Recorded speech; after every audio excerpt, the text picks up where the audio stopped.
आपके लिए, इन बच्चों के लिए क्या कोई खबर है, कोई खुशखबरी या दुख की? आगे जो शिक्षा के माध्यम है, ठीक है, हमारे देहात में पढ़ने चाहिए ना। जैसे आपने चौधरी, नंबरदार, इनसे भी अपर क्लासेस होती है, तो वो ये ट्राई करते हैं कि सारी पावर उन तक की लिमिट रहे कि आप हमसे और मैं पे क्यों आए। वो हमारे एरिया को इस माइंडसेट से देखते हैं कि ये तो इनको लेबर क्लास की तरह ट्रीट करते हैं। मान लीजिए आपके नजफगढ़ एरिया में या बवाना एरिया में कहते हैं कि हम एक कॉलेज और बनाएंगे, ठीक है, आप कहाँ जगह उनको सिलेक्ट कर, ये 12वीं के बाद खासकर लड़की हमारी देहात की, इनको बांध के खड़ा कर दिया। जैसे कि अब मैंने भी फेस की ये कुछ चीज़ें कि जैसे कि मैं कॉलेज जाती थी तो मैं जैसे बताती थी कि हमारे बवाना में भी है, अदिति कॉलेज है। हमारे बच्चों के 6 घंटे खराब करवाए जाते हैं। अगर हमारे बच्चे शिक्षा में आगे जाते हैं, उनको पूरा स्पेस मिलता है, घर के नज़दीक उनको कॉलेज और शिक्षा मिलती है, सुविधाएं मिलती हैं, तो वो ऊपर जाएंगे। शिक्षा से खतरा किसको है? 12वीं के बाद बच्चों को, हमारे देहात के बच्चों को खासकर ऑप्शन क्यों नहीं दिए जा रहे? केजरीवाल सरकार की इसमें कहाँ चाल नजर आ रही? ठीक है, तो आप ये बताइए, राजनीति पार्टियाँ कर नहीं रही, हम खुद करने नहीं पा रहे, तो अब क्या करें? उन बच्चों के भी 4-4, 5-5 घंटे ऐसे ही खराब होते हैं, खेल वालों के भी। तो कुल मिला के दोनों सिस्टम में हमारे देहात को गिराने की तैयारी। नमस्कार, मैं रविंद्र डबास। देखिए हमारे साथ हैं शिव शौकीन जी हैं दिचाऊ से। ये तो इनका जो देहाती इंट्रोडक्शन है वो बता दिया मैंने आपको, लेकिन अभी बताते हैं कि ये किस मुद्दे पे हमारे साथ खड़े हैं। आजकल जो हमारे चैनल पे आपने देखा होगा, एक वीडियो चल रही हैं बार बार कई, कि जो बच्चे हैं हमारे, वो बवाना कॉलेज और कैर कॉलेज को लेके कुछ अपना विरोध जता रहे हैं कि ये कॉलेज यहाँ पे जाना ही चाहिए और शिक्षा के जो माध्यम है वो हमारे देहात में और बढ़ने चाहिए। लेकिन इन बच्चों के साथ कोई भी समाज सेवी, कोई भी लोकल नेता, नंबरदार, चौधरी, फलाना दिमका कोई नहीं दिख रहा। शिव शौकीन जी आए हैं वीडियो रिलीज़ होने के तीसरे दिन बाद। इन्होंने कॉन्टैक्ट किया हमको कि भाई इस मुद्दे पे हम कुछ सूचित करने आते हैं बच्चों को। ये सूचित कर रहे हैं कुछ बच्चों को, ये कोई इंट्रो या भाई कोई पब्लिसिटी नहीं है, ये बच्चों को कुछ बताना चाहते हैं। अब उससे उन बच्चों को कुछ फ़ायदा होगा भी या नहीं होगा, ये बात अलग है। लेकिन शिव शौकीन जी आए हैं और इस मुद्दे को लेके, शिक्षा का मुद्दा है, कहना क्या चाहते हैं? शिव जी नमस्कार। नमस्कार रविंद्र जी। तो साहब, आपने बताया कि भाई हमने को सूचित करना है, और उन बच्चों को खासकर जो इन मुद्दों को लेके कैमरे के सामने भी आए हैं और जो कैमरे से पीछे भी हैं, ठीक है, तो क्या कहना चाहोगे? मेरा रविंद्र जी, मैंने अभी कुछ दिन पहले ही आपके चैनल के माध्यम से कुछ बच्चियों का इंटरव्यू सुना था, और उन्होंने अपने बारे में जो बताया वो उनकी समस्या नहीं है, वो पूरी दिल्ली देहात की जो हमारी बेटियां हैं ये उनकी समस्याएं हैं। और मैं यहाँ पे मतलब एक इंटरव्यू के लिए नहीं आया हूँ, मैं बेसिकली ये उनको आश्वस्त करने आया हूँ, उन बेटियों को, उन बहनों को, कि आप अकेले नहीं हो। ये समस्या बवाना की अकेली नहीं है, ये हमारे देहात की, पूरे देहात की समस्याएं हैं। मैं सबसे पहले अपना एग्जांपल देता हूँ। मेरे घर में मेरा जो बेटा है वो हंसराज कॉलेज में जाता है, और हंसराज कॉलेज में दिचाऊ से और वहाँ तक जाने में कम से कम उसको 2 घंटा जाने का होता है और 2 घंटा आने का। अच्छा, एक मिनट रुकिए, आपने कही हंसराज कॉलेज में, हंसराज कॉलेज तो काफ़ी ठीक है, मतलब कि अगर शिक्षा के मामले में लाए तो काफ़ी जटिल कॉलेज है, एडमिशन मिलना वहाँ पे बहुत मुश्किल है। ठीक है, जिस बच्चे को वहाँ पे एडमिशन मिल गया तो ऑटोमेटिक कहेंगे कि भाई ये तो शिक्षा में ठीक है A+ मिलेगा। अगर आपके बच्चे को वहाँ पे एडमिशन मिला है तो आपका बच्चा पढ़ने में बढ़िया है, तो बढ़िया बच्चों को भी आप कहते हो कि 3-4 घंटे ये व्यर्थ के गंवाने पड़ते हैं। हाँ जी, देखो, अगर वो बच्चा, मान लो किसी का भी बच्चा हो, मेरा नहीं, उसमें हंसराज कॉलेज में और भी देहात से बच्चे होंगे, लेकिन वो जो 4 घंटा है, अगर वो बच्चा अभी भी अपनी क्लास का टॉपर है, वो अगर उसको, अगर और भी उसको 4 घंटे बच जाएं तो वो और तरक्की करेगा, या हमारे जो बच्चे वहाँ पे जाते हैं उनको और तरक्की मिलेगी। अब हम एग्जाम्पल लेके चलते हैं कैर कॉलेज और बवाना का।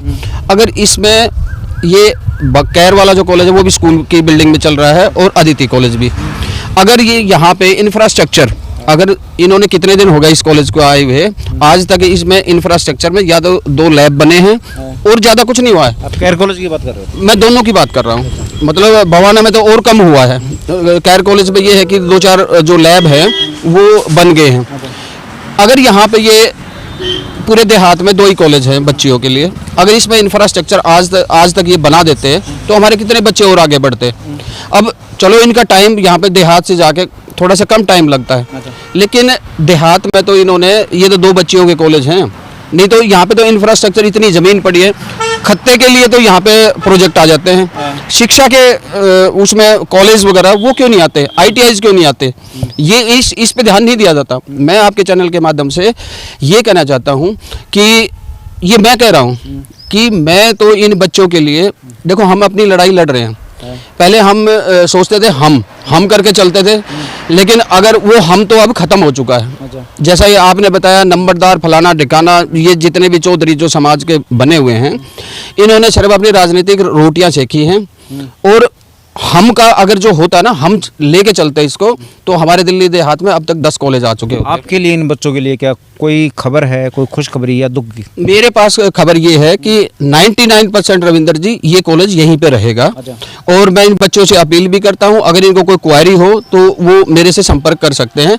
99% ये कॉलेज यहीं रहेगा, 1% है उसके लिए भी हम ये मान के चलते हैं कि वो 1% भी 99 में ऐड हो जाएगा। हमारी पूरी कोशिश, मेरी पूरी कोशिश है, मैं तो अब ये कहना शुरू कर दिया मेरी, क्योंकि मैं आपका खुद का जिम्मेवार हूँ, क्योंकि हम तो करके हमने देख लिया, क्योंकि हम कहते कहते तो यहाँ पे कुछ नहीं होता। शिव जी, बच्चों के लिए तो चलो ये खुशखबरी है, कम से कम बच्चे सोशल मीडिया पे बोल रहे, तो उसकी एक पॉजिटिव ये आई कि आपने ये चीज़ बताई कि आप इसके लिए पहले ही एक्टिव हो, और कुल मिला के आपने ये कॉलेज बचा लिया है। आगे भी कुछ होगा। अब आगे जो शिक्षा के माध्यम है, ठीक है, हमारे देहात में बढ़ने चाहिए ना? बिल्कुल बढ़ने चाहिए रविंदर जी। हमारे यहाँ क्या करें उसके लिए? नहीं, उसके लिए तो ये है कि खुद को एक जागृत करना पड़ेगा, और जो नौजवान पीढ़ी है ना, उनको भी हमारे से कंधा मिला के, क्योंकि अभी तक जो मैंने अभी देखा है कि हमारे जो नौजवान जो बच्चे हैं हमारे, उनका इंटरव्यू फर्स्ट टाइम आपके चैनल के माध्यम से वो आया है। नहीं तो आज तक यहाँ पे इन बच्चों को बोलने का मौका नहीं दिया जाता। और आज के दिन में युवा शक्ति है जो हमारे देश में सबसे ज़्यादा है, अगर वो आ जाते हैं पटल पे तो हमारी कोई समस्या नहीं रहेगी। अच्छा शिव जी, आपने कहा कि मैं और हम, ये 2 वर्ड आपने यूज़ किए, मैं और हम, इसमें बहुत चीज़ आ गई। अगर इसका संधि विच्छेद करें या डीपली इसमें जाएं, मैं और हम, थोड़ा आप अलग अलग करके समझाओ कि आप हमसे और मैं पे क्यों आए? देखो, मैं और हम का क्या है कि यहाँ पे ना रविंदर जी, बहुत सी पंचायतें होती है, बहुत से संस्थाएं बनाए बैठे हैं रजिस्टर करा के, लेकिन रिजल्ट 0 है। हमारे यहाँ पे प्रपोजल आते हैं, हमारे यहाँ पे स्पोर्ट्स यूनिवर्सिटी का भी एक प्रपोजल आया था, लेकिन वो हम वालों ने कुछ नहीं किया उसके लिए, ठीक है, इसलिए वो प्रपोजल वापस चले जाते हैं। यूनिवर्सिटीज़ के आते हैं, डेंटल कॉलेज के आते हैं, तो हम तो कहीं दिखता ही नहीं ना। यहाँ पे दिल्ली देहात और फलाना ढिकाना वो सब कुछ बने हुए हैं, लेकिन कहाँ हैं वो? अपने यहाँ पे क्यों नहीं लेके आए? उसका एक ही माध्यम है, अपना एक अकेला जो भी है, जो तुम्हारे लाइक माइंडेड है, उसमें अपना एक मैं करके चलो, क्योंकि हम का तो हमने देख लिया। अगर कुछ भी, अगर कोई जागृति हो इस दिल्ली देहात में, तो वो हम बन के और कुछ करके दिखाएं। अच्छा शिव जी, ये बताइए, देखिए कहते हैं कि भाई अगर खेल का किसी को करना है तो उसको खेल की होनी चाहिए, शिक्षा का किसी को करना है तो अगर मान लो वो पढ़ा लिखा है तो वो डीपली और बढ़िया तरह से जानेगा कि प्रॉब्लम कहाँ कहाँ होती है। आप अपनी शिक्षा बता सकते हो, देखो पूछना तो नहीं चाहिए, लेकिन मैं वैसे पर्सनली पूछ रहा हूँ आपसे, ठीक, आप कहोगे तो मैं पब्लिकली भी करता हूँ। उससे पब्लिक को ये पता चलेगा कि भाई हमारे लिए जो लड़ रहा है उसकी शिक्षा क्या है, वो शिक्षा के बारे में जानते क्या है। आप अपनी शिक्षा बताओगे मेरे को? मैं रविंदर जी, मैं BTech MBA हूँ, और मैंने भी ऐसे ही अपनी शिक्षा ली है, ऐसे DTC की बसों का डंडा पकड़ के मैंने ली है शिक्षा। 4-5 घंटे खराब किए? बिल्कुल किए हैं जी। मैं तिलक नगर पढ़ता था, और दिचाऊ से तिलक नगर जाने में आप देख सकते हो कि कितना टाइम लगता होगा। अच्छा सर, ये बताइए, जो ये हमारा आधा दिन खराब करवाया जाता है, एक साजिश के तहत कहूँगा मैं इसको, ठीक है, क्योंकि दूर दूर हमको ऑप्शन दिए गए हैं, या तो छोड़ दो या अपना पूरा आधा दिन खराब करके दो। अगर मान लीजिए ये आधा दिन हमारे बच्चों का खराब ना हो, तो आप समझ सकते हैं, आप इसमें क्या कहोगे कि वो जो स्टैंडर्ड है बच्चों का, हमारे देहात के बच्चों का जो शिक्षा में स्टैंडर्ड है अब, उससे और ज़्यादा बढ़ सकता है? बढ़ सकता है। मैं तो दूर नहीं जाता, मैं तो अपने घर का देखता हूँ। जब मेरा बेटा आता है शाम के टाइम में, वो सबसे पहले आते हैं अपनी मम्मी से खाना मांगता है, मुझे खाना दे दो। खाना खा कर वो 1-2 घंटा सोता है। तो खाना, क्योंकि पूरा दिन अगर आप ट्रैवल करोगे, वो उसमें आदमी मानसिक तौर पे थकता है। 6 घंटे गए, बिल्कुल गए। वो उतना यूटिलाइज करता, अपना कोई कोचिंग लेता, क्योंकि कोचिंग नहीं ले सकता, क्योंकि जब 6 घंटे 4 घंटे तो वो कॉलेज के ट्रैवल में ही चला जाता है, तो अपना कोचिंग लेता और आगे बढ़ता। मेरा तो ये कहना है कि दिल्ली देहात में अब ये DDA ने जो जमीन अभी ये टेक ओवर कर ली ग्राम सभा,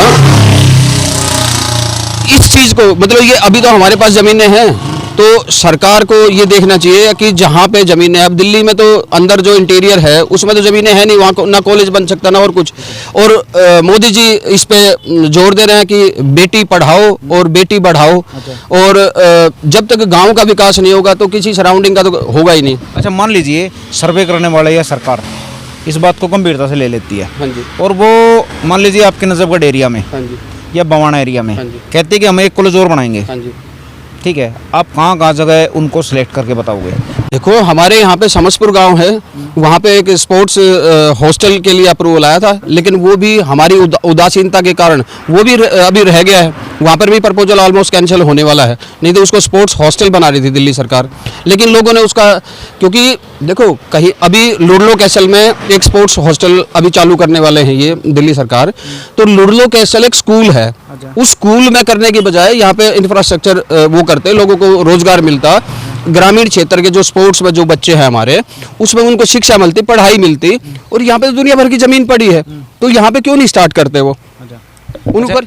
ये 12वीं के बाद खासकर लड़की हमारी देहात की, इनको बांध के खड़ा कर दिया कि एक दो कॉलेज हैं इनको भी ख़त्म करो, कि 12वीं के बाद ऑप्शन ना रहे लड़कियों के बाद। हमारे समाज को, आपको, हमको इनके लिए लड़ना चाहिए ना? लड़ना चाहिए। देखो, ग्रामीण परिवेश में क्या होता है कि हमारी जो बच्चियां हैं, तो हम ये सोचते हैं कि वो सिक्योर रहे, और वो हमारी एक संस्कार लगा लो या कुछ भी लगा लो, तो हम ये सोचते हैं जब बच्चा यहाँ से एक, उसमें भी आजकल पेरेंट्स डिफ्रेंशिएट करते हैं कि एक लड़का जा रहा है तो जो पेरेंट्स होते हैं वो थोड़ा सा ये होता है कि बच्चा लड़का है आ जाएगा, लेकिन लड़कियों के मामले में वो चिंतित रहते हैं, क्योंकि हमारे यहाँ पे दिल्ली में बहुत सी ऐसी घटनाएं होती हैं जहाँ पे बच्चियों को सुरक्षा नहीं मिलती। अब जो 4 घंटे ट्रैवल करके आएगी वो लड़की लेट हो जाएगी, तो पेरेंट्स को देख वो इनसिक्योरिटी हो जाती है, नेचुरल हो जाती है। तो उनका तो ये है ना कि अगर बच्चियों को नज़दीक में कोई शिक्षा मिले, वो लड़कियाँ हमारी बहुत मेहनती हैं, होनहार हैं, तो उनको शिक्षा नज़दीक में मिले तो उसमें सरकार को क्या दिक्कत है? अच्छा शिव जी, ये बताइए, जैसे कि हमारी होगी ये मूल ये ग्रामीण पंचायत होगी, पंचायत होगी, ठीक है, कुछ भी लगा लो, सभाएँ होंगी ग्रामीण की, पंचायतें, कुछ भी लगा लो, यूनियन लगा लो, ठीक है, जितने भी सिस्टम बना रखे हैं, ये बच्चों की शिक्षा के लिए और जो देहाती हमारे मुद्दे हैं इनके लिए एक्टिव है, लेकिन कुछ काम करने नहीं पा रही। आप कमजोरी बता सकते हो कहाँ? कमजोरी है विल पावर, क्योंकि जो विल पावर है ही नहीं, एक सिर्फ स्टैंप लगा के बैठ के अगर ये फलाना ऑर्गेनाइजेशन, आप ये देखो ना कि वो आउटपुट कितना निकल रहा है। इनसे ये पूछो, 2 एजेंसीज है जो दिल्ली में काम करते हैं, एक एलजी का जो कि भारत सरकार की तरफ से है और एक दिल्ली सरकार है। आप ये देखो इनके रिप्रेजेंटेशन कितने दोनों सरकारों के पास कितनी बार गए हैं। जब जाएंगे नहीं तो यहाँ ढिंढोरा पीटते रहो, लोकल में पंचायतें करते रहो, या आप कोई मंच सजा लो, चुनाव आ जाए वहाँ पे तुम ये सारे घोषणाएं करोगे, लेकिन आप ये देखो ना, आपने अपना रिप्रेजेंटेशन दिल्ली देहात का दोनों में से, केंद्र सरकार को हरदीप पुरी जी है यूडी मिनिस्टर, बताओ कितनी बार गए हो आप? क्योंकि जो डीडीए है अब तो एलजी के थ्रू हरदीप पुरी के पास में आ गए, तो आप बताओ कितनी बार गए हो? ये टैग लगा लगा के अपनी रोटियां सेक रहे हैं। अच्छा ये बताइए, जैसे कि हमारी शिक्षा है, मैं कहूँगा 1/4, बल्कि 1/2 कहूँगा। 1/2 का मतलब होगा सीधा आधा हो गया, आधा, ठीक है। अच्छा ये बताइए, जैसे कि हम एक दिन में से 6 घंटे खराब कर देते हैं, हमारे बच्चों के 6 घंटे खराब करवाए जाते हैं, ये तो मानते हो? करते नहीं, करवाए जाते हैं। अच्छा, एक दिन में से अगर 6 घंटे खराब हो गए तो आधा दिन रह गया बस उनके पास। तो ये जो 1/2 से हमको पिछड़ने की ये कोशिश की जा रही है हमारे बच्चों को शिक्षा में। अगर हमारे बच्चे शिक्षा में आगे जाते हैं, उनको पूरा स्पेस मिलता है, घर के नज़दीक उनको कॉलेज और शिक्षा मिलती है, सुविधाएं मिलती हैं, तो वो ऊपर जाएंगे, स्टेज बढ़ेगा उनका। तो इस शिक्षा से खतरा किसको है? खतरा सरकारों को है। क्यों? क्योंकि जागरूक हो जाएंगे। और आज के दिन में मैं तो पूरे भारत का बोलता हूँ, जहाँ पे जागरूकता आई है वहीं पे आंदोलन हुए हैं, अपने अधिकारों की मांग उठी है। तो शिक्षा अगर जो नहीं आगे बढ़ेगी, आज के दिन में मैं आपको बताता हूँ, जब ये राजनीतिक पार्टियाँ कोई भी हो XYZ, वो जब आती हैं तो आपको 10 चीज़ें बोलते हैं, और जब चुनाव कंप्लीट हो जाता है तो उसके बाद में कोई बातें नहीं होती। हम दिल्ली देहात की बात करते हैं, दिल्ली देहात में हमारी जो जनसंख्या है, मूल ग्रामीण निवासी हम हैं, लेकिन यहाँ पे पूरे इंडिया से लोग आके बसते हैं। ठीक है, हमें कोई दिक्कत नहीं दिल्ली से, क्योंकि ये राष्ट्रीय राजधानी है, लेकिन हमारी जो मांगे हमें तो इग्नोर कर दिया गया है ना। क्योंकि अगर आप टोटल 2 करोड़ जनसंख्या अगर अप्रोक्सीमेट लगा के चलते हैं दिल्ली की, उसमें ग्रामीणों की जो जनसंख्या वो बिल्कुल अभी नाम मात्र की है। तो जो राजनीतिक लोग हैं वो उनको तवज्जो दे रहे हैं। आप देखो अभी जो कॉलोनीज हैं उनमें सारी सुविधाएं दी जा रही है, उसमें आरओ लगे हुए हैं, वो लगे। आप ग्रामीणों के उस क्षेत्र में जाके देख लो, एक गली की सफाई भी नहीं होती। अच्छा शिव जी, ये बताइए, जैसे कि दिल्ली सरकार है, केजरीवाल के आदमी, ठीक है, राजनीति पे आना पड़ेगा, हाँ जी, क्योंकि जिम्मेवारी है हाँ उनकी, जी। ठीक है। तो वो कहते हैं शिक्षा शिक्षा शिक्षा को बहुत बड़ा बढ़ा दिया, लेकिन हमारे देहात में देखिए 12वीं के बाद कोई ऑप्शन है नहीं बच्चों के पास। इस बारे में क्या कोई 12वीं के बाद बच्चों को, हमारे देहात के बच्चों को खासकर ऑप्शन क्यों नहीं दिए जा रहे? केजरीवाल सरकार की इसमें कहाँ चाल नजर आती? इसमें चाल वो फिर मैं उसी पॉइंट पे आऊँगा। मैं अब ये सोचता, मैं अब आपको एक चीज़ बताता हूँ। मेरे गांव में 3 स्कूल हैं, 3 में से उसको बोलते हैं कि जैसे सर्वोदय स्कूल होते हैं वो इंग्लिश मीडियम होते हैं स्टार्टिंग से, और दूसरे जो होते हैं वो हिंदी और इंग्लिश दोनों मिक्स चलते हैं। अब गांव की जो शिक्षा का उसको बिल्कुल जीरो करने के लिए अब क्या कर दिया, पहले अगर जिस गांव में स्कूल होते थे उनके बच्चों की प्रायोरिटी होती थी। जब से आम आदमी पार्टी की सरकार आई है, ऑनलाइन कर दिया एडमिशन्स। अब ऑनलाइन कर दिया तो जो गांव के जो बच्चे हैं वो तो गांव में ही रहेंगे, उनकी कोई प्रायोरिटी नहीं है। उनकी ग्राम सभा में वो स्कूल खुले हुए हैं। अगर मान लो 2 बच्चों का लिस्ट में लॉटरी सिस्टम है, 2 बच्चों का आया तो 2 ही बच्चे पढ़ेंगे गांव के, उसमें कहीं कोई प्रायोरिटी ये नहीं दी गई है कि गांव के बच्चों को 100% उसमें एडमिशन दिया जाए। गांव के ठेकेदार RW वाले, ये वही बात फिर है कि ये कहाँ है? हाँ, मैं बताता हूँ। अब मेरे गांव के RWA है, मैं अपनी RWA का प्रधान हूँ, ठीक है, मैं प्रेसिडेंट हूँ अपनी RWA का। मैं जाके जो आज के दिन में शिक्षा मंत्री आतिशी जी, मैं आतिशी जी से जाके इस सिलसिले में मैं खुद मिला हूँ, अपनी RWA के साथ में मैं खुद मिला हूँ। उन्होंने आश्वासन दिया कि जी हम पूरे दिल्ली के जो ग्रामीण क्षेत्र के जो वो स्कूल्स हैं उसमें हम ये उठाएंगे मुद्दा। मैंने उनको रिक्वेस्ट की, मैडम आपके लिए ये कोई बड़ा मुद्दा नहीं है, ये पॉलिसी मैटर है, आप एक बार विधानसभा में पास करो और ये तो हो गया। लेकिन ये सब राजनीति है, क्योंकि उनकी कॉलोनियों की जो वोट है वो खराब हो जाएंगी अगर गाँव को प्रायोरिटी दे दी तो। जबकि ये सच्चाई है, गाँव वाला बच्चा कहाँ जाएगा? ये स्कूल तो पहले इसलिए बने थे भाई जो गांव है उसमें स्कूल खुले तो वो स्कूल के बच्चों को प्रायोरिटी होनी चाहिए। आज के दिन में कोई प्रायोरिटी नहीं है गांव वालों को, जीरो। ठीक है, एक मिनट रुकिए। हाँ, अच्छा शिव जी, ये बताइए, ठीक है, जैसे कि आपने बता दिया कि सरकार तो राजनीति में जाके मारेगी, सिर्फ वो कहते हैं कि भाई शिक्षा शिक्षा शिक्षा, दिल्ली सरकार, ठीक है, मैं दिल्ली सरकार पे आऊँगा क्योंकि दिल्ली सरकार के माध्यम से चल रहा है सब कुछ, ठीक है। इसमें ये तो कह नहीं सकते कि भाई LG हमारे स्कूल रोक रहे हैं, ठीक है। तो आप ये बताइए, राजनीति पार्टियाँ कर नहीं रही, हम खुद करने नहीं पा रहे, तो अब क्या करें? इसके लिए रविंदर जी ये है, दो चीज़ें हैं।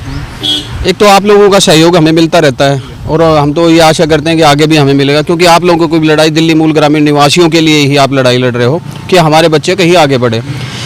जब तक ये हमारा समाज ये अपना जो स्वार्थ है ना, हित, ये जब तक ये अपना स्वार्थ नहीं छोड़ेंगे ना, तब तक हम आगे नहीं बढ़ सकेंगे। क्योंकि हमारी आवाज़, 36 बिरादरी की आवाज़ इतनी बुलंद है कि उससे सरकारें भी मानती हैं कि ये बिना बात के कोई मुद्दे ना तो किसी सरकार से टकराव चाहते हैं, ना किसी आदमी से टकराव चाहते हैं। अगर ये 36 बिरादरी इकट्ठा होकर अपने मूल ग्रामीण निवासियों का अधिकार मांगे तो सब पॉसिबल है। शिक्षा और खेल, आखिरी सवाल है, दोनों में यही सिस्टम चला रखा है, यही साजिश चला रखी, साजिश कहूँगा मैं इसको खुले तौर पे।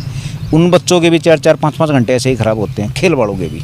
तो कुल मिला के दोनों सिस्टम में हमारे देहात को गिराने की तैयारी है। बिल्कुल गिराने की तैयारी है। आप देखो, सबसे दिल्ली का एक सबसे बड़ा स्टेडियम बना दिया कि छत्रसाल स्टेडियम। छत्रसाल स्टेडियम वहाँ क्यों बनाया जाके सिविल लाइंस में? आप इसको यहाँ पे दिल्ली देहात में कहीं भी ले आते, नरेला से लेकर मरौली तक पूरी जगह पड़ी थी, और आपको स्पोर्ट्स भी के बच्चे भी मिलते जिनमें क्षमता है।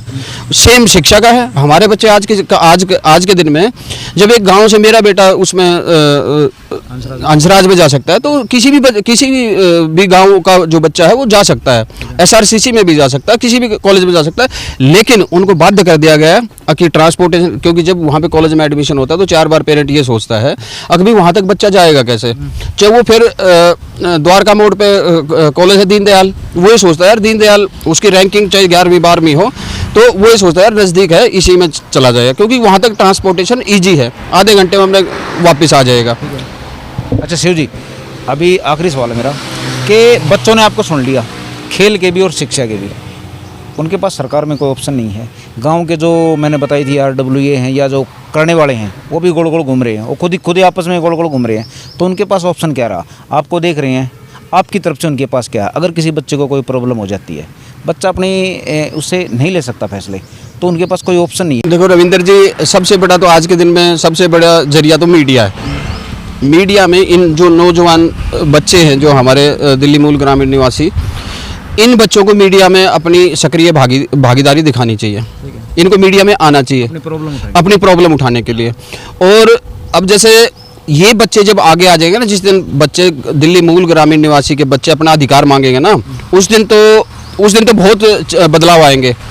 जब नौजवान जिनकी खुद की एक मांग है, एक तो पेरेंट लड़ाई लड़े, खुद वो लड़े, तो उसमें बहुत अंतर है। ये तो उनको खुद जागरूक होना पड़ेगा मीडिया के थ्रू। और हम जैसे जो लोग हैं जो कहीं ना कहीं लगे रहते हैं, आप हमसे संपर्क करो, आपके माध्यम से करो, डायरेक्ट करो, आप हमें बताओ कहाँ कहाँ समस्या है। हम तो दिल्ली के एक कोने से लेकर दूसरे कोने तक, हम तो जहाँ पर भी बच्चों की लड़ाई होगी, हम तो अपना तन मन धन से वहाँ पर लड़ाई लड़ेंगे। शिव कुमार जी धन्यवाद, खड़े रहिए। देखिए, अगर बच्चों को समस्या हो तो बच्चों की समझ में नहीं आता कि उनको समस्या है, लेकिन उसका निवारण क्या होगा।